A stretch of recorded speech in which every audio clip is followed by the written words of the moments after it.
কি নেশা ঢাইলা দিলি গ্যালাসে। আমার লাইফে লেখা এবং সুর করা মানে আমার মনে হয় যে সবচেয়ে দুষ্ট গান বিলেত রাজা। প্রথম কাজ শাকিব খানের মুভিতে, এইটা যদি কোনো কারণে ভালো না হতো আমার মনে হয় না আমার ক্যারিয়ারে আর কিছু করার থাকতো। এটা না আসলে সৌভাগ্যর চেয়ে বেশি ইটস লাইক আ বার্ডেন। তো আমাকে বললো যে 30 মিনিট আমি তোকে একটা চান্স দিতে পারি, 30 মিনিটে তুই কি কিছু লিখতে পারবি, তুই কি কিছু শুট করতে পারবি, যদি পারিস দ্যাটস ইয়োর।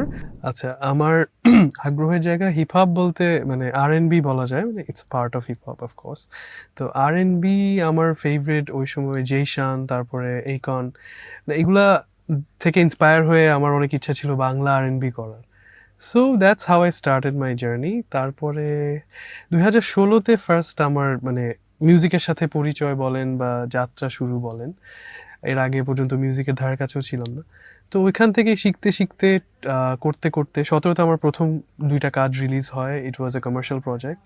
তারপরে নাটকের কাজ বিভিন্নভাবে, মানে নিজের কাজ নিজের পছন্দ আর কমার্শিয়াল পছন্দর মাঝখানে একটা ব্যালেন্স তৈরি করার চেষ্টা করতে করতে হয়তো আজকে এই পর্যায়ে আসা আর কি। তাও জানি না কতটুকু করতে পারছি, তবে চেষ্টা করি। প্রতিক্ষণ গানটার ব্যাপারটা ছিল একটা নাটকের একটা ছোট সিনের জন্য ওদের একটা গান প্রয়োজন ছিল। সো তখন আমার কাছে 30 মিনিটস, তখন আমি LMG স্টুডিওর সাথে রেগুলার কাজ হয়। তো ওইখানে আমাকে মনে আছে শুরু হয়ে বলেছিল যে 30 মিনিট টাইম আছে, ডিরেক্টর স্যাড এর মধ্যে যদি কিছু হয় তো হলো। তো তখন আমার ফার্স্ট সুর করা প্রতিক্ষণ, লিখা, গাওয়াও। তো ওইটা আমার প্রথম কাজ 2017-তে করা, লাকি ভাই নামের একটা নাটকে, অপূর্ব ভাইয়া ছিল। So and it went pretty nice. আমার কাছে মনে আছে যে আমার জীবনের প্রথম গান হিসেবে ইন্ডাস্ট্রিতে যারা আমাকে চিনতো বা যারা চিনতো না অনেকেই বেশ বলেছে যে না, খুব সুন্দর হয়েছে আর তুমি চেষ্টা করেছো ভালো করার। আচ্ছা, সো 30 মিনিটের গল্প বলতে গেলে, আচ্ছা তখন আমার একদম আর্লি ডেজ 2017, মানে বেশ আগের কথা, প্রায় 10 বছর আগে।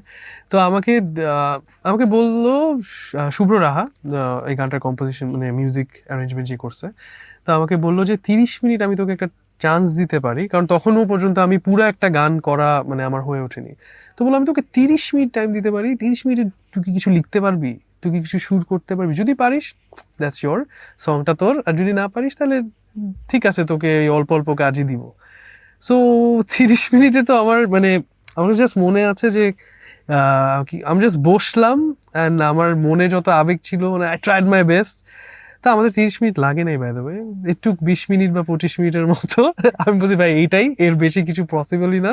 আমার কাছে এখনো মনে আছে যে ফার্স্ট সুর যেটা আমার মাথায় আসছিল, প্রতিক্ষণে মন তোমার তরে যেন আমায় নিয়ে যায়, বারে বার শুধু তোমার হাসি আমায় রাঙিয়ে যায়। জাস্ট এইটুক রেডি করে 15 থেকে 20 মিনিটের মধ্যে মিউজিক অ্যারেঞ্জ করে পাঠানো হয়েছে। ডিরেক্টর সেট ওকে, অ্যান্ড এভাবে আমার মিউজিকে গানের যাত্রা শুরু হলো আর কি। আমরা বসলাম, পুরো গল্পটা ব্রিফিং দিল যে এই লোকটা কতটা পাগল, কতটা উন্মাদ, সে তার ভিতরের মানে ইনার এক্সপ্রেশনটাকে সে গানে চায়। সো পরে তো আমি বললাম আমাকে একটু টাইম দেন, আমি চিন্তা করে। তো ফার্স্টে যেটা হয়েছিল আমার মনে আছে যে ফার্স্টে একভাবে গাওয়া ছিল। তো এরপরে যখন আমাকে বললো যে ভাই সাকিব খান তো আর একটু মানে বললাম আপনি আমি আবার করতেছি। তো সাকিব খান যেহেতু, আর ওনার লুকটা অ্যাকচুয়ালি যখন আমাকে দেখালো ফার্স্ট, আই ওয়াজ লাইক না man, it needs more anger, more power. তো পরে আমি আবার ভয়েস দিলাম অ্যান্ড এরপর আপনার ফাইনাল নিঃশ্বাস যেটা শুনলেন আর কি। বাট ফার্স্টের নিঃশ্বাস আর একটু মাইল্ড ছিল, আর একটু সুইটার ছিল আর কি। না, একদমই না। আমার কাছে মানে আমি যেহেতু আপনি বললেন হিপ হপ ব্যাকগ্রাউন্ড বলেন বা মানে ওয়েস্ট কালচার থেকে ইনফ্লুয়েন্সড অনেক বেশি, ইভেন ওই জনরাগুলোতে এক্সপেরিমেন্ট করতে ভাল লাগে। তো আমার মতো একটা এরকম নিশ, আমি যতটুকু জানি যে এই মানুষগুলো নিশ থাকে, ওরা নিজেদের মতো কাজ করে, তা আমিও ওইটাই। ওইখান থেকে কিভাবে করে মানে একদম মুভিতে আসা, প্লাস প্রথম গানটাই এইভাবে মানুষ এত পছন্দ করলো, আমার কাছে এখন মনে হয় এই যে মানে আমার মনের যে একটা ইচ্ছা ছিল আর এত বেশি ডেডিকেশনটা হয়তো বা কোথাও না কোথাও হেল্প করেছে। তবে প্রথমে অবশ্যই আমি এক্সপেক্ট করি যে মানুষ এইভাবে নিবে। হ্যাঁ, এটা বোঝা যায় গান বানানোর সময় যে গানটা ভালো হচ্ছে, ভালো হবে গানটা, কিন্তু এইভাবে ক্রেজি ভাবে মানে আমি অসংখ্য ভিডিও ট্যাগস পেয়েছি যে মানুষ অসংখ্যভাবে গানটা এনজয় করছে। আমি একটা ছোট গল্প বলতে চাই যে আমি রিসেন্টলি মালয়েশিয়াতে যাওয়ার পর, তো দের ইজ দিস গায়, নাম বলবো না, তো ও করে কি, ও ওর একটা পাগলামি আছে যে ও পার্কিং লটে নিঃশ্বাস ছেড়ে জাস্ট ড্রিফট করে। ও কত তাড়াতাড়ি ও পার্ক করতে পারে, জাস্ট গানটা ছাড়ে ও মানে ও একদিন আমাকে বসাইছে অ্যান্ড হি ইজ লাইক চলো দাদা। অ্যান্ড ওইটা আমার লাইফের অনেক বাজে একটা এক্সপিরিয়েন্স ছিল, কিন্তু ওর পাগলামিটা দেখে যে গানের মানে ওর যে মানে গানটা শুনে ওর যে গুজ বাম্পস দেওয়া বা ওই পাগলামিটা, এরকম অসংখ্য পাগলামি ভিডিও আমি দেখেছি। সো ওগুলো দেখার পর আমার কাছে মনে হয় যে এটা অন্যরকম একটা মানে অনুভূতি, যেটা আমি হয়তো মুখে বলে কোনোভাবেই বোঝানো সম্ভব না। আসলে আমি না মানে জিনিসগুলোকে না খুবই সিম্পলি দেখি, মানে আমার জীবনের ম্যাক্সিমাম ব্যাপারগুলো আমি খুব সাধারণভাবে দেখার চেষ্টা করি। তো এই যে আপনি যেটা বললেন এই ব্যাপারটা আমি ফিল করছি এখন, বা আমি মানে মানুষ চায় এটা অনেক বেশি, অনেকভাবে চেষ্টা করে, এইভাবে না হয় সেইভাবে লবিং বা এমনও আমি মানে যাই হোক অনেকে অনেকভাবে ট্রাই করে।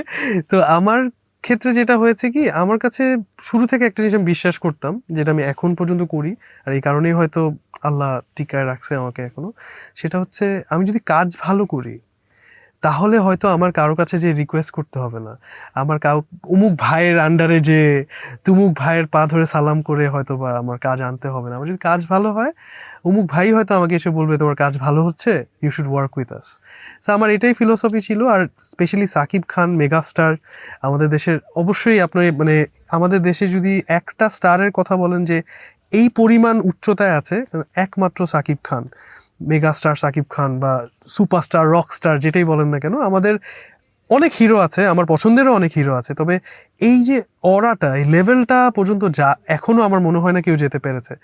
অ্যান্ড ওইভাবে করে যখন ওনার সাথে কম্বাইন হয়ে, আরেকটা কথা আমি বলবো যে এটা না আসলে সৌভাগ্যর চেয়ে বেশি ইটস লাইক আ বার্ডেন। কারণ আপনি বুঝেন প্রথম কাজ শাকিব খানের মুভিতে, এইটা যদি কোনো কারণে ভালো না হতো আমার মনে হয় না আমার ক্যারিয়ারে আর কিছু করার থাকতো। বড় স্টার বা মেগা স্টারের মুভিতে থাকার যেরকম বেনিফিট, এটা যে খুব ইজিলি মানুষের অ্যাপ্রিসিয়েশন পাওয়া যায় বা মানুষ পর্যন্ত পৌঁছানো যায়, সাথে সাথে এটা একটা বার্ডেনও যে যদি ভালো না হয় তাহলেও খুব বেশি পরিমাণ মানুষের কাছে পৌঁছাবে। তালি যেরকম বেশি, গালি তার চেয়ে অনেক বেশি। সো এটা তো একটা ভয় ছিল আমার কাছে। আমার কাছে সাকিব খানের মুভিতে গান যাবে এইটা এক্সাইটমেন্টে থেকে সাকিব খানের মুভিতে গান যাবে এটা ভয়ও ছিল অনেক বেশি।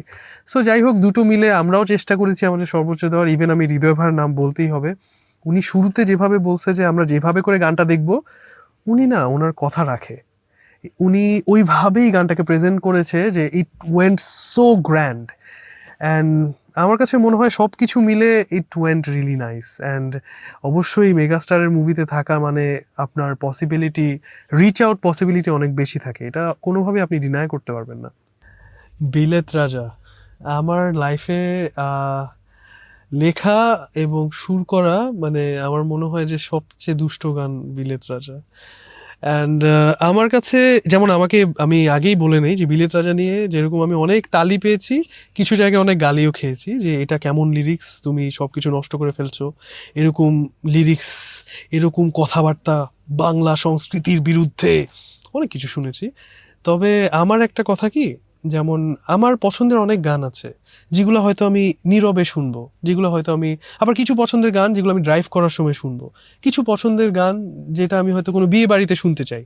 এখন ভাই আমি ওদের উদ্দেশ্যে একটা কথা বলতে চাই যে আচ্ছা একটু ভাবেন তো, মানে ধরেন আমার সবচেয়ে পছন্দের গান ধরলাম তাহসান ভাইয়ের আলো গানটি, এখন আপনি বিয়ে বাড়িতে নাচতেছেন আলো গানে, কেমন দেখাবে? মানে ওইটার আলাদা টাইমিং আছে, ওইটার আলাদা অডিয়েন্স আছে। বিলেত রাজার আলাদা টাইমিং আছে, আলাদা অডিয়েন্স আছে। আমি না বললেও কেউ না কেউ তো বলবে। আমার কাছে মনে হয় নিঃশ্বাস, যেমন নিঃশ্বাসে কিন্তু আপনি বলতে পারবেন না কোনো বাজে কথা আছে, কারণ ওটা অনুভূতিটাই এমন, ওটা সময়টাই এমন, আর ওই গানটার অ্যাপিলটাই এরকম। বিলেত রাজার অ্যাপিল হ্যাজ টু বি নটি। এটা একটা লোকাল, মানে ওইখানে কি হচ্ছে আমি যতটুকু ব্রিফ জানি যে ওইখানে ওয়ার্কাররা একটা পার্টি দিয়েছে, তো ওয়ার্কারদের লেভেলটা আপনার বুঝতে হবে, ওই পার্টিটা কেমন হবে ওটা বুঝতে হবে।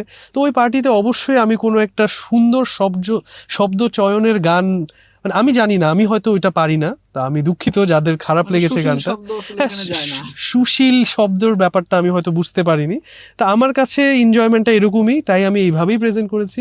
আমার কথা একটাই, যারা আমার এই ফিলটাতে ফিল করতে পারে তাদের জন্য গান, যারা পারে না অবশ্যই আপনি একটা নেগেটিভ কমেন্ট দিতেই পারেন, এটা আপনার পার্সোনাল রাইট।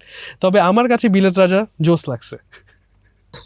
আচ্ছা, বিলেত রাজার ব্যাপারে আমি একদম প্রথম লাইন ছিল কি, নেশা ডাইলা দিলি গেলাসে, মাইনাসে না পেলাসে, কোমরে ঘুরায় ঠুমকা দিলে পুরাই দেশি ফিল আছে। এইটা আমার গানটার প্রথমে নাম ছিল দেশি ফিল আছে। তো ওইখানে তখনও দোলা রহমান অ্যাড হয়নি, তখন ওটা সুর অনেকটা রেডি, মানে মানে কোরাস পার্ট রেডি, ও আমার বিলেত রাজা এই পার্টগুলো সব রেডি। শুরুর 4টা লাইন নিয়ে একটু কনফিউশন ছিল আমাদের এবং ডিরেক্টর এন্ডে, আমরা আরেকটু বেটার বা আরেকটু দুষ্ট কিছু চাচ্ছিলাম। তো এই গানটার ব্যাপারে যেরকম আমার একদম মনে আছে, হৃদয় ভাই যখন আমাকে ডাকলেন, এই গল্পটাও বলতে হবে।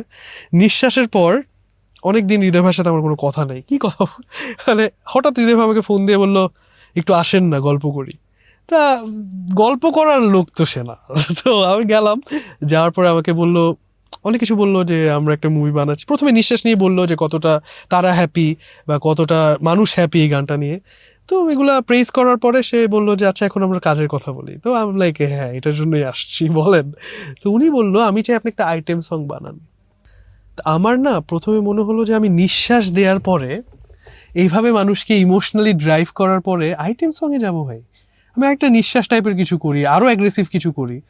হৃদয় ভাই বলল না, আইটেম সং করেন। তা উনি সত্যি কথা বলতে ওই টাইমে আমিও কনফিডেন্ট ছিলাম না, কারণ অনেক দিন আইটেম সং করি না। আমার লাস্ট আইটেম সং ছিল গরম লাগে আমার দুপুরে, প্রায় 2020-এ। এরপরে অত একটা করা হয়নি। তো আমাকে বলতেছে যে আমার মনে হয় আপনি অনেক ভালো পারবেন, আমার বিশ্বাস আছে, এরপর আপনি বুঝেন। যেটা আমার খুবই পছন্দের একটা মিউজিক, আদিব কবির করলো এটা। তো আদিবের এই মিউজিকটা, intro music was too good. And আমার কোরাস লাইন তো ওইটাতেই আমার যতটুকু মনে হচ্ছে হৃদয় ভাইয়ের ওখানে যখন আমি ছাড়ছি, তো ওইখানে বাকি সবাই অলরেডি তো হৃদয় ভাই ওয়াজ লাইক আচ্ছা আমরা তো মেয়ে চাই, এখন মেয়ে কে হবে। তখন আমরা দোলা রহমানকে নিয়ে, তখন আমার আর দোলার আরেকটা কাজ হচ্ছিল চাঁদের দেশে। সো ওইটা আরেকটা যখন বের হবে তখন দেখা যাক। ওইটা আমি বিশ্বাস করি আরেকটা বিগ হিট যখন বের হবে, মানে আমি সহজে এটা বলি না, তবে এই গানটা নিয়ে আমি জানি যে it will be a big hit, না হলেও মানুষের খুব পছন্দ হবে। তখন ওইটার কাজ করতে করতে দোলাকে আমি এই গানটা শুনলাম যে আমি একটা এরকম টিউন করছি, ইটস আ বিট নটি, তুমি তো এরকম গান করো না। মানে দোলা রহমান আমরা যেরকম চিনি অনেকটা ক্লাসিক্যাল ঘরানা বা সিরিয়াস না, বাট আমার কাছে একটা আছে, তুমি কি শুনবে? তো দোলা পুরোটা শোনার আগেই বলে আমাকে নাও, আই মিন চলো চলো করতেছি আমরা। সো পরে and she did justice to the song. আমি বলবো এই প্রজেক্টে আমি, আদিব, ইভেন দোলা রহমান, আমরা তিনজনের বেস্ট, মানে যত দুষ্টামি করা পসিবল বেশ দুষ্টামিটা করছি। ইভেন আমাদের মনে হয় না যে আমরা এটা নিয়ে খুব সিরিয়াস ছিলাম, আমরা খুব দুষ্ট ছিলাম। অ্যান্ড সবগুলা লাইন আপনি দেখবেন, ব্লাশি গাল আমার, গুলাবি গোলাপি চোখের জাদু, ব্লাশি গাল, মানে এই ব্যাপারগুলা পুরোটা একদম মেয়েদের সাজগোজের ব্যাপার হয়ে যাচ্ছে। তারপর আয়না হ্যান্ডসাম, মানে টিজ করতেছে একটা মেয়ে, পুরা আমরা মানে যতটুক লাইটলি করা যায় ওই ওই সিচুয়েশনটা। আমাকে হৃদয় ভাই বলছে আপনার কোনো ব্যারিয়ার নাই, ইভেন আপনি যত যা লিখতে মন চায় আপনি লিখেন, আমি ওইটাই, আমরা ওইটার সাথেই যাব। সো ওইভাবেই হলো। গানটা যখন রিলিজ পায়, আমাদের আরেকটা জিনিস ছিল তখন, আরেকটা গান, বড় গান ছিল ওই সময় প্রীতম হাসান এবং আমাদের রুনা লায়লা ম্যামের। সো একই সাথে দুইটা রিলিজ পায়। অ্যান্ড আমি বিশ্বাস করি দোনোটা গানই বেশ ভালো হয়েছে। অ্যান্ড এইবার ঈদে দুইটা গানই বেশ সাড়া পেয়েছিল। And I am happy with Bilet Raja যে এই পর্যায়ে এইভাবে গানটা আসছে। না, আমি দেশের বাইরেই যে একদম থাকি ব্যাপারটা তা না, আমি যাওয়া আসার মধ্যে থাকি। এই যে কাজ, এখন আবার ফিরে এলাম, আবার যখন কাজ থাকে না তখন চলে যাই ঘুরতে, আবার চলে আসি। আমি ঘোরাঘুরি পছন্দ করি। আর সত্যি কথা বলতে আমি টক্সিসিটি নিতে পারি না, মানে কেউ আমাকে একটা কথা বললো বা কেউ আমাকে চার্জ করলো, আমার কাছে একটু নিরিবিলি ভাল লাগে। সো আমাদের দেশে নিরিবিলি হওয়ার অপশনটা একটু কম আমার কাছে মনে হয় আর কি, সব নিজের মতো সময় কাটাতে ভাল লাগে। এই কারণেই আমি বাইরে থাকি না, তবে হ্যাঁ বাইরে খুব যাওয়া হয়, ঘুরতে বলেন বা ওইখানে আমার ফ্রেন্ডস আছে, ওইখানে বেশ থাকা হয়। সো এই কাজ যখন থাকে চলে আসি, কাজ না থাকলে আবার চলে যাই।